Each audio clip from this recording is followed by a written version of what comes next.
Listen to Downtown Hot Radio on the air 24 hours a day and 7 days a week. You're now tuned into the Real Rap Radio Show. I'm your host, Walil Archer on Downtown Hot Radio. I'm my special guest, William Demps. How are you today? Hi. I'm loving your energy. You got so much excitement. You got so much going on. Congratulations on your new book we're going to talk about today. Awesome. Thank you. And once again, let everybody know where you're joining us from. I'm coming from Petersburg, Virginia. I'm about a 30-minute drive from Richmond, Virginia, and DC is about a 2.5 hour drive. Nice. And let everybody know about the title of your book. It's called Imagination Volume 1. I wrote this book when I was in college, when I was suffering from really hardcore PTSD from when I participated with Operation Unified Response during the earthquake disaster in 2010. And as goofy as this sounds, being in that nitro X-rated death territory, I wrote this when I was in Anaheim, California, when I was still in college studying game art and design for Westwood College. And I was literally 10 minutes from Disneyland. So on one spectrum, I dealt with Naval Station Norfolk and every military thing you can think about. And then in the same year, I literally flew across, halfway around the world to be in Anaheim, California, saw the fireworks every night, saw the many different types of Disney princesses and, all the Disney stuff.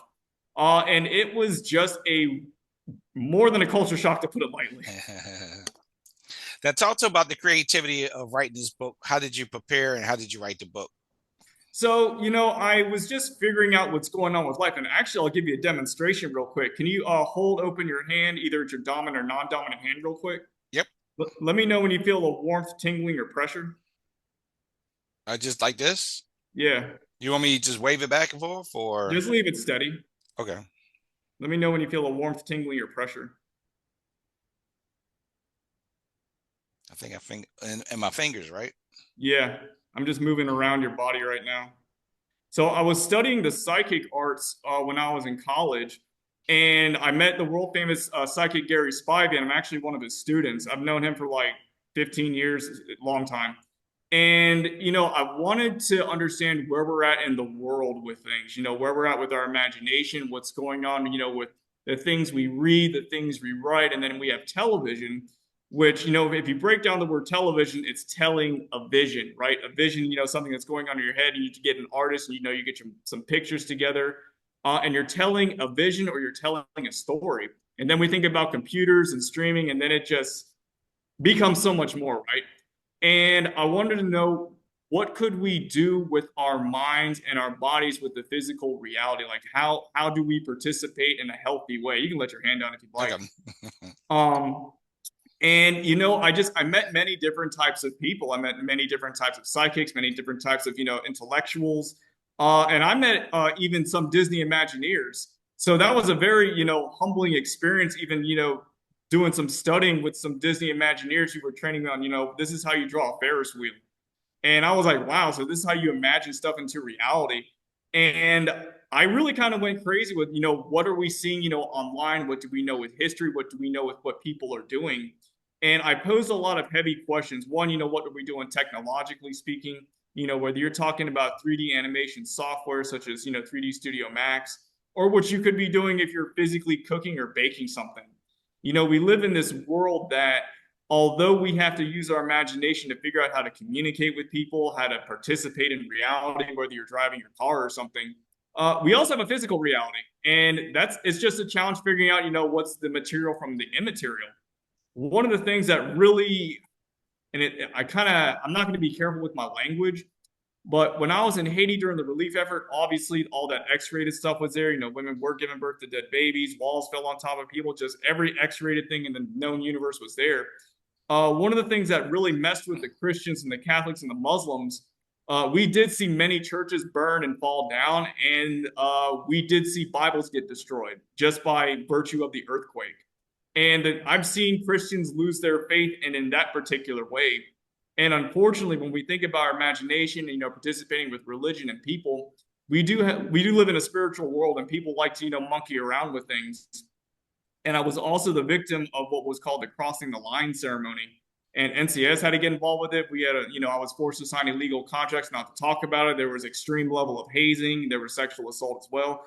people kind of just showed what they would do if they thought they could get away with it. And this was ship-wide. There was only like 6 people that were in the rec room with me when that whole situation went down. The White House has already been informed back when Trump was already in his first presidency. So this isn't like hidden knowledge or something like that. I already had my talk with NCIS.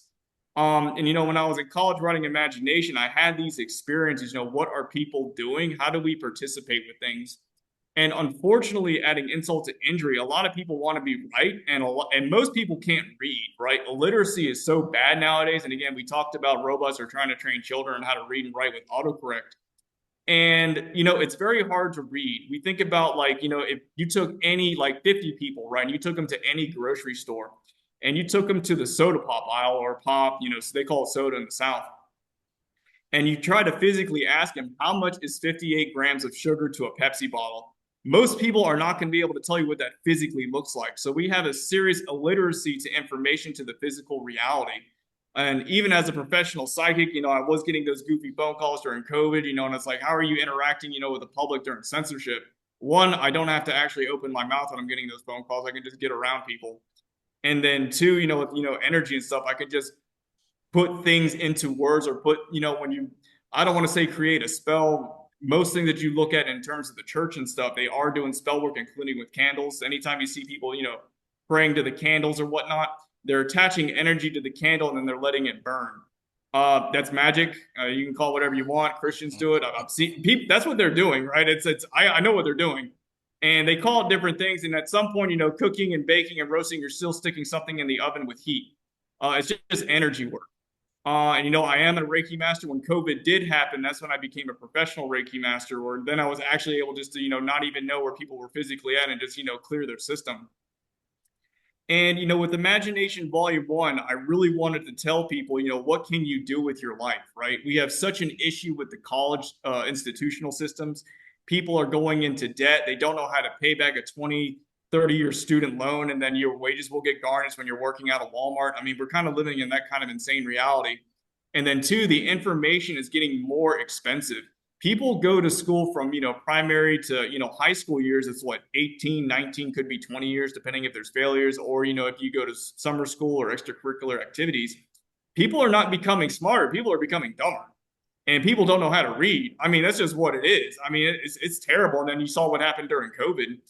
And I'm always going to wonder where Imagination, one, where is it going to go?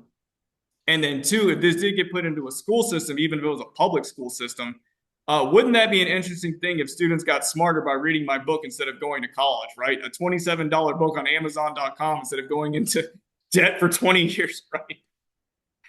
And, I always, want people to look at that book with an open mind. One, because I'm going to talk about some heavy things, especially in relation, human civilization and life, we live in this reality, especially from the 70s, the crack epidemic, and, people were figuring out, what drugs were. We had AIDS. People were just figuring things out, right? And we're still in that mode. We haven't completely understood God. I don't think that's ever going to be completely understood. And we're still figuring out what's going on in our lives. My dad's Black and Korean, and my mom is French and Cherokee. So if you have Native American in your system of any kind, whether it's Sioux, Blackfoot, Cherokee, like in my case, you will automatically be open to the spirit world. And if you're in Virginia, like I am, you will interact with Civil War spirits or deceased gang members, like here in Petersburg, Virginia. And it's like we have a spirit world that is here. Like we have spirits and stuff. I can physically see spirit throughout the day. Actually, I've been physically seeing spirits since mid-May 2013, which is interesting. And we just live in a spiritual and a physical world, and we have to use our imagination. One is to understand what we're seeing, and then two, how do we relay information in a positive way? And a lot of people right now don't know the difference between what's positive and negative. And it's even painful. We're coming into the new Trump presidency. Kind of in some way what some are calling the end of wokeism. I am not a believer in DEI, contrary to popular belief. I'm not really even into the political systems. I'm not even really a religious person per se, not that I would be accepted by those communities. And when we think about DEI, diversity, equity, and inclusion, I was not hired into the entertainment industry by BioWare, by Electronic Arts. It's a little bit different with the Japanese. And obviously, I did not fly over to Japan to work for Nintendo. But I was not hired by these people. I was not hired by Ubisoft when I submitted my resume to them. So we think about these people promoting, these programs and stuff. They still have my resume and they still have not contacted to hire me, right? While I'm working with Buffalo 8 and working with potentially 3 publishers right now, I got Dorrance and Atticus Publishing behind me. And that's the question that we're having right now. Is like, what is going on with everyone not wanting to hire William? And I have had my work read by Sir Ridley Scott from Ridley Scott Associations. That actually had to do with my disaster horror story. So I've shaken up the guy who did Aliens and Gladiator, which was incredibly humbling. I mean, wow, I shook up like someone from Europe, someone with the Sir surname, right? I believe he was ordained like as a knight. And what a humbling thing, right? It's like, and I'm an American here, and I might be the first Black person. Like, girls, like, oh wow, like I shook up the guy who did Aliens. That's crazy, right? And then on the flip side, one of my projects got read by Hayao Miyazaki of Studio Ghibli. For Princess Mononoke, Spirited Away, and stuff. And when he came back to me after reading the script called Emerald Decade, he said, once we get a fan base, we'll commit to this film. And I was like, whoa. I was like, that's interesting. Not in a bad way, but it's like, what do you do with that, right? And it's like, wow. I was like, right. And that was my dream. And what I really want people, especially with Imagination Volume 1, we live in this society where people have been trying to make nightmare into reality. We lived through a very hard set of years, what I call the nightmare scenario, where the most, and I hate to use, this foul language, but we kind of had like the most fucked up things on planet Earth walk around, try to pretend like it was sane. I'm not a proponent of abortion. I'm not a proponent of the transgender stuff. I work, in the culinary arts. You can't take a potato, dye it the color orange, cut the top off, replace it with a strawberry, cat, give it to a cook and say, I want glazed strawberries with this carrot, right? It's not a carrot. It's not a carrot. It's not a carrot. You'll never be able to make glazed carrots, what you just gave them. It says, well, this carrot has gender dysphoria. Well, I bet it does because it's cut up and doesn't know what it is, right? It's not natural. And you can't hurt yourself doing these things. And people, they really bought into things and believed into things, thinking it was going to bring them happiness. And unfortunately, when most people can't read and most people want to be right, it's coming out of their ego. And since most people can't cook, I mean, this is also something you could look up online. With the recent release of Dragon Age, I'm going to call it the woke guard, just like everything else. The majority of the people that work at BioWare, for example, they actually don't know how to code the first game, Dragon Age Origins, as meaning maybe less than 20% of the whole company. There was an interview that came out with an article. I'd have to re-find the article and send it to you. And the new generation that came up led by that transgender, I've never met this individual, but they really believe that if you just put a label across something or basically as a political band-aid, it'll just fix all the issues and be accepted. Not only did they release really a bad game, it had a horrible story. It was not a Dragon Age game. It didn't, not one, you can't please everybody, but it wasn't true to the core fan base, right? And we need to find each other as human beings. There's many different ways of doing collard greens. I've had black moms, black grandmas. I got pulled aside, woke up, with the green iron, not the green iron, the green goo and the hot iron at 4 a.m. in the morning when my sister had to get her hair done. That was a crazy experience. And even when I let my hair grow out, and it's hard to maintain having black people hair. This is just what it is. And when I let my afro grow out, it gets this big, and it's like it's wavy, and at the very end of it, it's coarse. And this is the reality that we live in, especially when you're mixed. You're going to carry everybody's ancestors. And unfortunately, this is also adding insult to injury, especially when we come with Imagination Volume 1. Since most people can't cook and since most people can't read, and everybody wants to be right, they're going to want to put a label or put something on top of somebody so that it fits in their world, right? You can't tell somebody that they're 25% black and call them the N-word, or in my case, get called a Jap hyphen N-word and then think that's an established way of conducting any type of business. And also, unfortunately, when we deal with genetics, I know people who are mixed who have sickle cell anemia. So, I mean, the reason why she's wearing a scarf at like 70 degrees, Fahrenheit is because it's a serious medical issue. I mean, we live in this physical reality. When it snows, it's cold. When it's hot, it's hot. Sometimes you have to tell people water is wet. I'm serious. It's like some people are really hard at it too. I worked at a retail, man. I mean, it's, and I'll tell a funny story, not to take too much time. When I was working at a Walmart, and I worked out of there for like almost 5 years, when it was 24/7 in Colonial Heights, Virginia, I saw pretty much everything, in this little short story. I was sitting, waiting for my ride to pick me up. And everybody's always trying to steal out of Walmart. I mean, it's just what it is. Everybody's trying to steal some nonsense out of Walmart and think they're going to get away with it. And it's like, we're going to let you steal something and get away with it. So these two girls walked by me. They were black. They had really long braided hair. It's like, whatever. It's just whatever. And you can tell when, AP is looking around, I was like, they stole something. And it's like, I'm off the clock. I don't care what you do, right? You do you, dude. And then somehow, some ways, like, how do police get involved, right? It's like when you're speeding and you find out that there's a cop behind you, it's like, yeah, how did he get behind me, right? Where was this dude waiting at, right? That conversation with our imagination and their technology when they're like reading you and shit. How did they make that, right? And so the police had already, got to the door. They already had these two girls arrested. And I walked over there. I was like, what did they steal? Because I don't see anything on them, right? I mean, they're in handcuffs. They must have did something, right? So I go back and I sit down. I'm just chilling out and stuff, right? And the two cops, one of them was white, and they were escorting, the two black girls. But the thing is, the black girls were walking a little bit different, right? And I was like, what is going on? Why are they walking different, right? Obviously, they got handcuffs, but they're walking a little bit weirder than normal, right? And I'm like, what? And it hit me. It's like, is that a dude? And the cop turns around. It's like, it's a guy.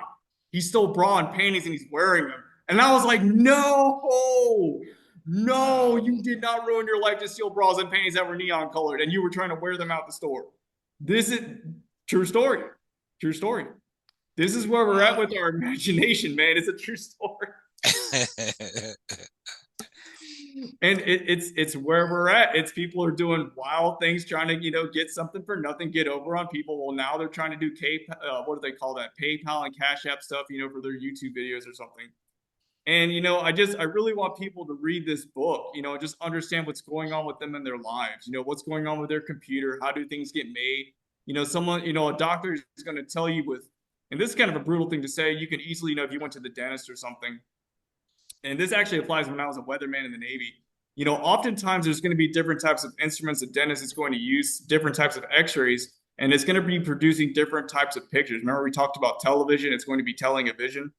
Unfortunately, when they take these pictures, they have to make an image in their mind, and then they're going to give you a medical opinion on what's going wrong with your body or your teeth.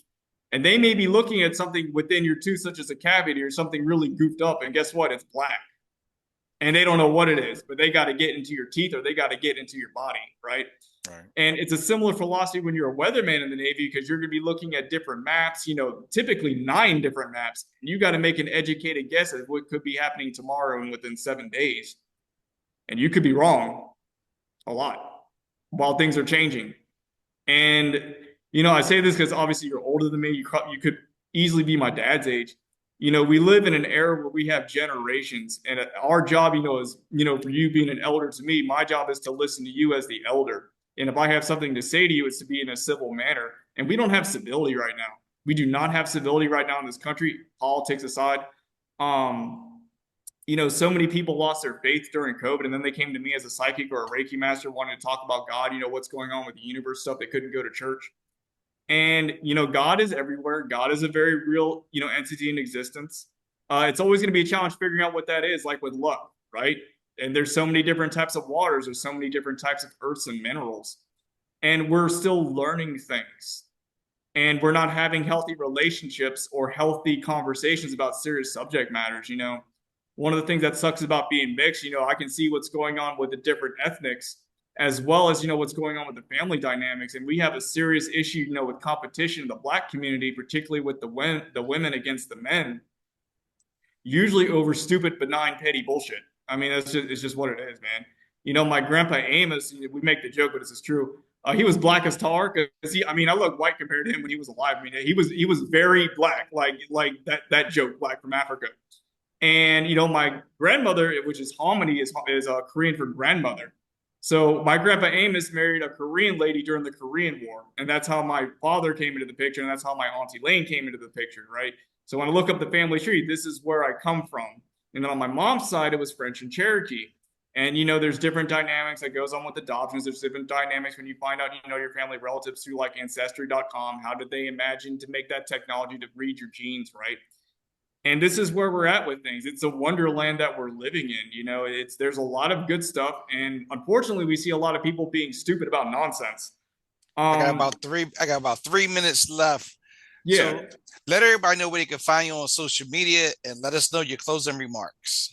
My closing remarks is this. I made an account on X. I believe I just used my name, William Demps. I'm still figuring out social media, but if you wanted to find Imagination Volume 1, you can find it right now on Amazon.com.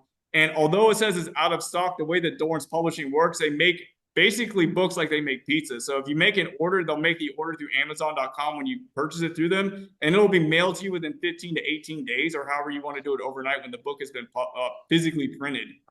And that's kind of the closing thing. I'm still figuring out social media. I'm getting in fights on YouTube with YouTubers over Mortal Kombat 1. So it's definitely an interesting time in philosophy as to what you're doing with your life.